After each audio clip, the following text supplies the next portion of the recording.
All right.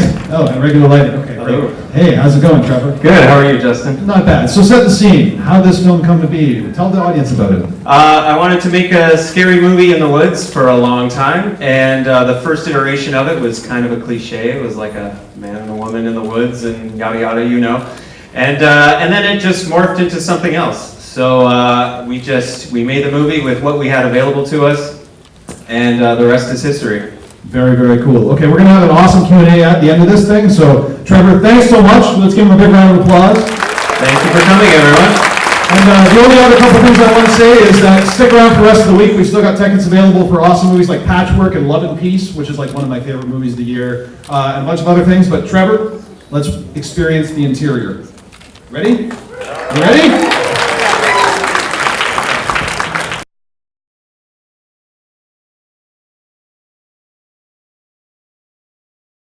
Some creepy stuff, some funny stuff.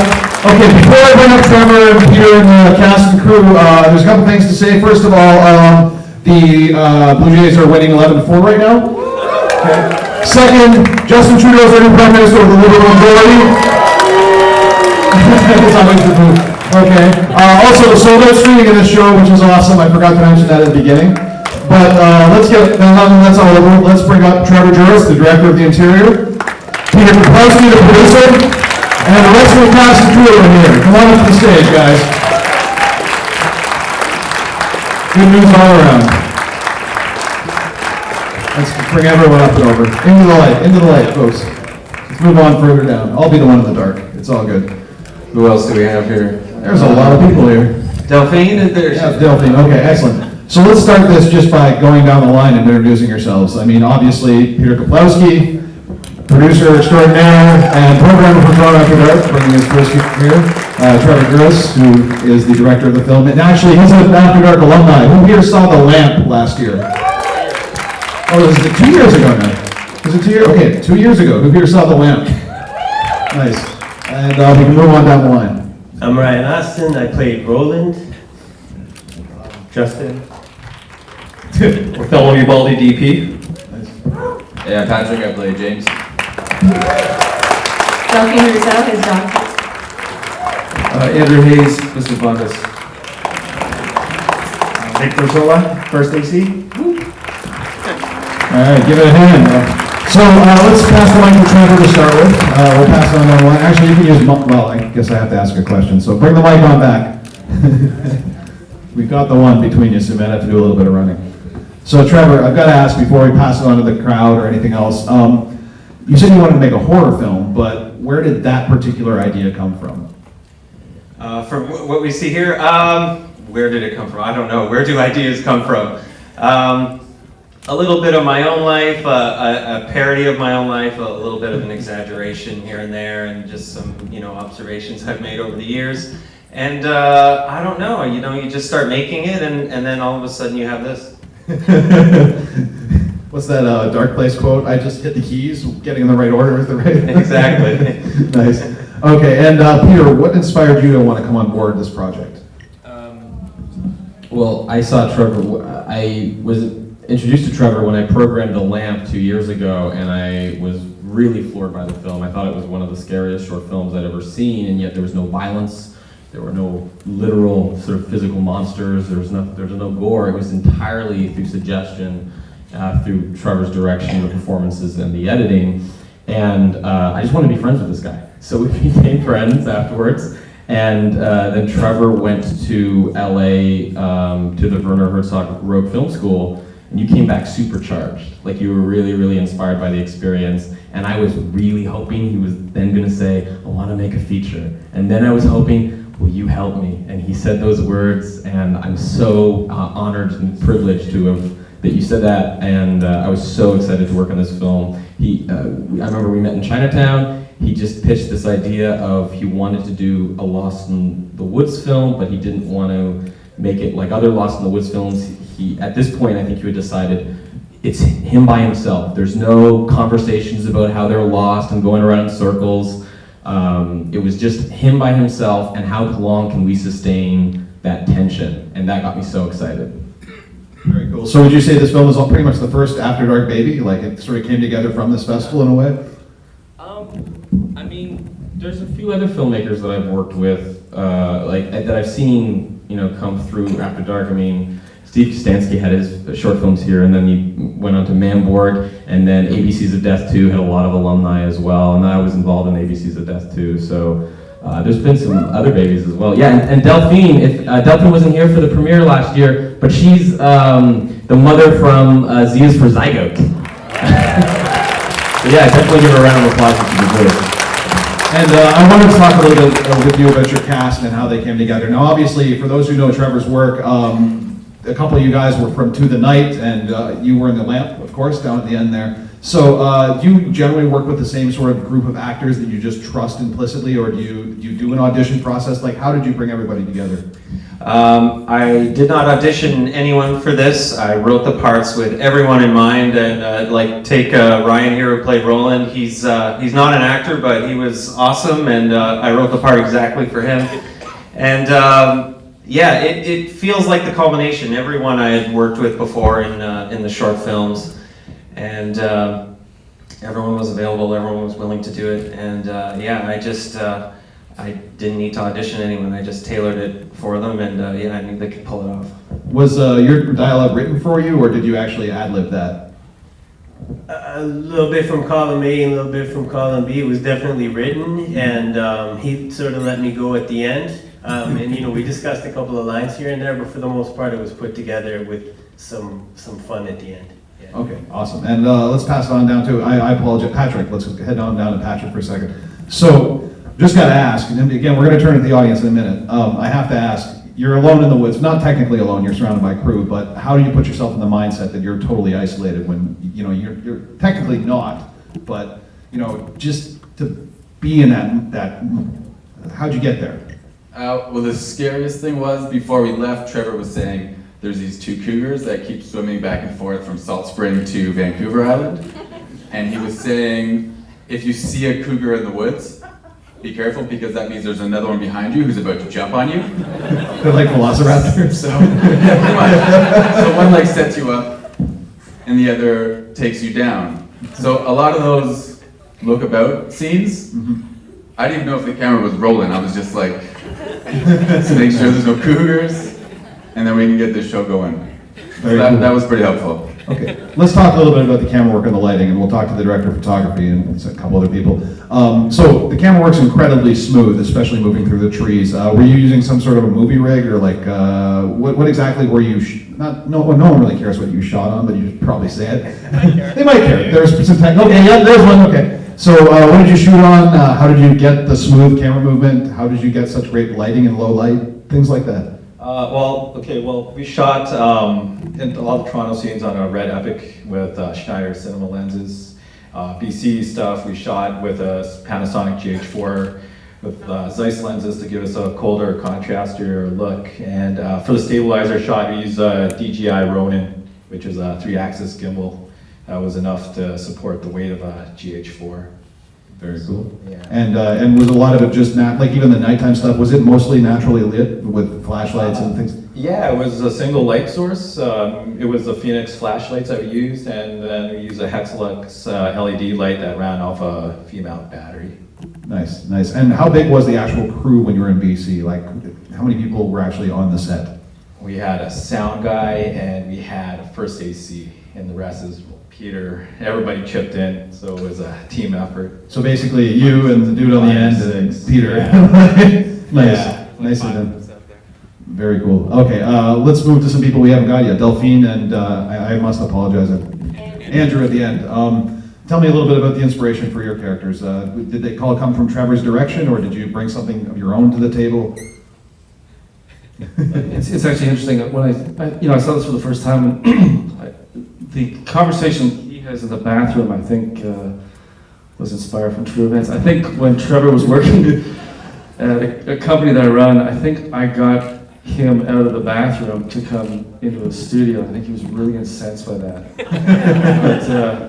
And somehow that made it in the film. But we were just having fun. We just kind of messed around with the character, and I think I just showed up with really greasy hair, and I just thought that'd be fun to do. Can I say my favorite thing Andrew does is when Patrick comes into the room after after he's messed up the report, you're trying on 2 different glasses. I just love moments like that. I don't know, I just wanted to point it out. It's one of my favorite jokes in the movie. And Delphine, how did you get roped into this project?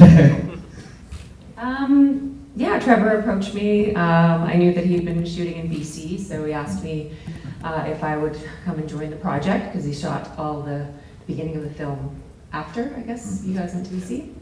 So yeah, he said he had a role for me where I'm playing a doctor, and I was excited because I'm not being tortured or crying, so that was a lovely challenge for me. Yeah. Excellent. And let's turn to the audience. Does anyone have anything they want to ask? There's got to be someone. I'm half blind here, so, and there's that light there, so if there's some, no, nobody? No, right there. Oh yeah, there we go. So I have a question is, why did the main character, the only character I guess, not talk to the guy in the red jacket? Why is there no, hey? Well, I guess he didn't really have an opportunity. He was far away in that one scene, and then later on there was something up with the, the guy when he was poking his head in the tent and all that. I think he was just afraid because he thought perhaps this was someone he had stolen something from, someone who was out to get him. So I think he was just trying to avoid it instead of engage with him in a conversation. There at the back. You. Question about the cinematography. I mean, there's a big hoo-ha right now about the Revenant and natural light and all the craziness it caused. When the idea came up of shooting entirely natural light, was there a moment of, oh dear God, this is insane? Or was it like always like, yeah, we can do this, there's not going to be any issue whatsoever? Well, from my perspective, I never thought there would be an issue. We had these pretty crazy flashlights that'll light 2 football fields across, and we just used those as the light source. It was really important to us not to have a night scene that looked like it was lit, like this the brightest moon ever lighting the whole forest. You know, we wanted the darkness to be real. We wanted the forest to look like it really does when you're out there camping and when all you have is a flashlight. So that's just what we did. We just took it really literally. I don't know, Jay, do you want to add something to that? Yeah, well, there was this really interesting dichotomy when, all the scenes in Toronto versus scenes in BC. So, we have this, in Toronto, it's mostly, natural light, augmented light, where it takes a huge tonal shift into BC. So the strategy was to use natural light where possible, because there's a certain rawness to natural light that it lends itself and sets the mood to, the entire scene. And especially with BC, it almost plays out like a silent film. So, character's actions, character, what he does is who he is, not what he says. And cinematography needed to amplify that. And so the whole approach was to use natural light with dynamic camera movement.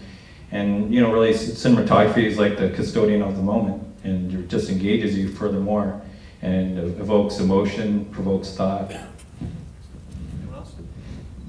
Cinematography is the custodian of the moment. That's nice. Anyone else? Actually, I wanted to ask Trevor, without showing your hand too much, can you give a little bit of insight to the audience who might not have caught up what the meaning of the man in the orange jacket is? Or do you not want to answer that? I can answer that, sure. I look at it as a metaphor for a fear of illness, a fear of wasting time, and the man in the red jacket is sort of a literal manifestation of his fears and anxieties. Anyone else? Way at the back there. Way back. You're gonna have to yell. Be nice and loud. If it was in the film and I missed it, I apologize. Did you have anything that was intended in the red case? Or, because, I don't know, what I got out of it, the only things that were red in the entire forest scene was his hat, the coat on the guy that was after him, and his case. I don't know, did you intend a specific thing to be in there? Or? The cooler. Well, the cooler. Not so much the cooler, but the hat and the red jacket, we wanted to draw a connection between those two people. The cooler was just a cooler that happened to be red. I mean, it was a happy accident that it was red, because it allowed for technically what he stole from the house was like a red object. So it was kind of we found the cooler, we're like, okay, this is great, this is the cooler. And then while we're shooting, I do remember it's going, oh, that's kind of neat. I think it was on sale for $5.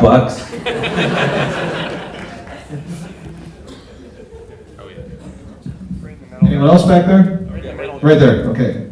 Was it always intended to transfer from a comedy into horror or suspense film, or did that come up later?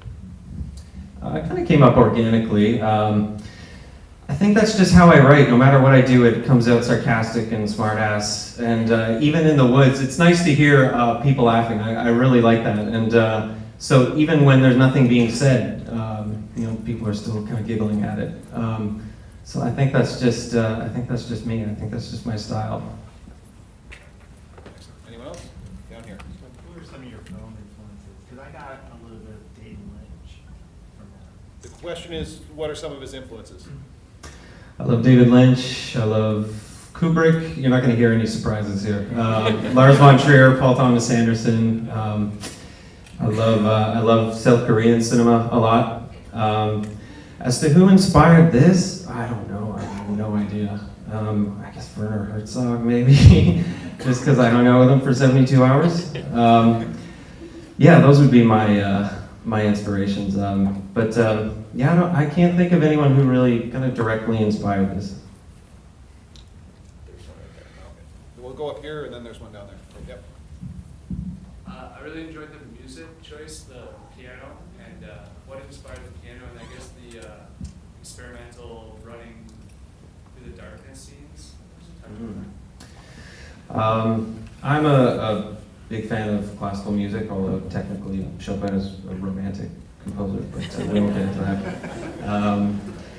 that. The music often existed before the scenes did. For example, in The Office, when James is sabotaging his career, the piano that's playing, that scene came out of me just listening to it. I just thought of it as I was listening to it. So I thought, if I had an opportunity to use that piece of music, I absolutely would. I'm good friends with the pianist, whose name is Adam Osinski, who's here somewhere in the theater, and I'd love to applaud him.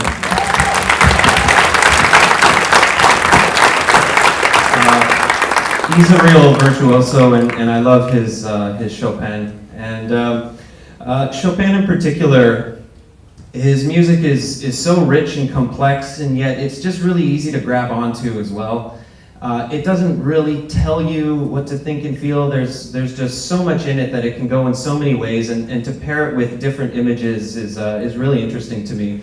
And just sort of, as a trivia, Chopin was sick for most of his adult life, and he died quite young, and so there's that connection too. But yeah, the music's it's really important to me. I just think it's very beautiful. We had time for one more, and We had a question over in this area. Yes, right here. Hi, so I guess I was just really curious about how you guys chose the woods to be representative of the main character's slow descent into madness and isolation. And I was just wondering what you think would advantage of using the woods as opposed to a city, where the juxtaposition between isolation and being around a lot of people might be more emphasized in that sense. I'm going to paraphrase that question for half a second. The question was, why did you choose the woods to show isolation instead of the city for that same sort of feel? It's kind of paradoxical. I think in the woods you're very exposed when you're out there in nature, whereas in a city you can hide. And like James's character, he's hiding behind irony and narcissism and drug use, and out there in the woods, everything's just laid bare. And if there's something eating away at you, or if there's something wrong with you, there's just no hiding from it, because it's just you, stars, and just life and death, all of it around you. So if you guys want to talk to these guys more, I'm sure a good number of you guys will be at the pub afterwards. We have pub after dark and a liquor license till 4 a.m. So come out, get drunk, ask them questions. Thanks for coming out to Toronto After Dark. Come back tomorrow night where we're going to do more crazy stuff playing. And thanks to everybody here.